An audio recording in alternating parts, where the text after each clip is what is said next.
In front of me is LENOVO Tab P11 Pro, and today I would like to show you how you can change default apps. First of all, you need to access Play Store and download an app you wish to use as your new default one. I will go with Firefox browser. When your app is ready, go into Devices Settings.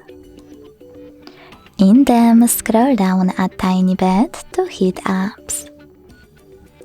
Then scroll again to hit Default Apps.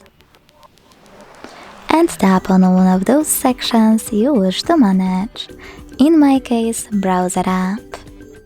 Now tap on an app you wish to apply, and when you're ready, just go back. Thanks so much for watching. If you enjoyed this video, don't forget to leave a like, comment and subscribe. Bye!